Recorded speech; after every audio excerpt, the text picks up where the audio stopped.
Mutongoi wa chama cha Wiper Patriotic Front Dr. Kalonzo Musyoka nawetakana serikali ina mipango ya kuongea kura ndini wa monyuvani manini lamekwithi wametwa iwisioni siki wathokanyo vanthi ya Kenya.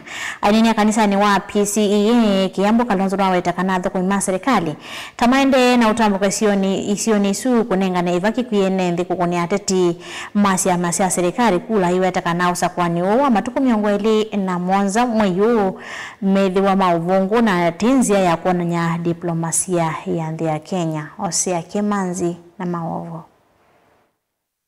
Ainena kavindani kala evikite uthaithini kanisani wa PCEA Kiambu mutongoi wa chama cha Wiper Dr. Stephen Kalonzo Musyoka ni wawetakana ni vatonyeka musakwani manini ala mavanio kwithiwa isio kivathukani va Kenya makale kwithiwa mau na umelu kwa kila kuweteta vena muvango wa ugengani musakwanini wayasekana ni uvathukanu na katiba kanzi na wao kuambiwa hii hasa kubalini hata kumukubali useme bora tu mchukue kitu muwe kwa serikali, muwe ndani ya serikali. First of all, katiba inasema serikali ni wewe.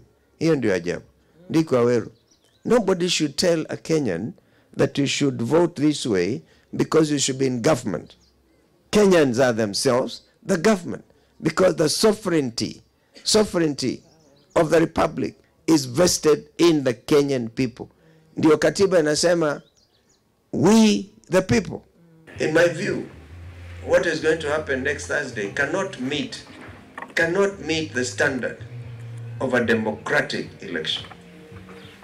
It's only that we did not have ayumani ya kikoja kuvithukiwa kwa ngavana wa Trans Nzoia George Natembeya kwiyo Kalonzo eweta serikali kwizila athukumi mayo tameo tumia mbulili kutelemia NNZ vamwe na ateti kuwa yazia serikali taende unyaija ivaki ku NNZ ukunia ateti mazia mailazi serikali ni kura. Tukiwa upande wa Malava Governor Natembeya karibu ameuawa angewawa tu.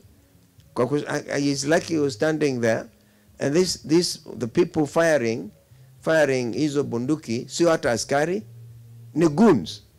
Yani inchi sasa tutapeleka inchi ya Kenya to first world kwa kutumia aina fulani ya uongozi ambao unazingatia wacha mambo ya police department, kuna department nyingine ya wahuni.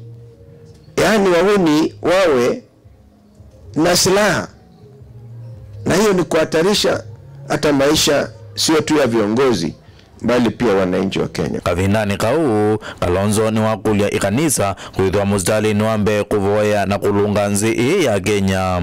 Kwa hivyo kanisa mna jukumu kubwa sana la kurekebisha nchi hii. To say no, speak.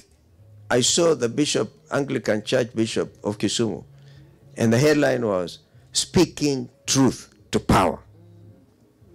Reverend Gichui and Maingi and your friends, speak truth to power. Ngiri vote ya vilingu wa maovo Mutongoi TV, Osea Kimanzi.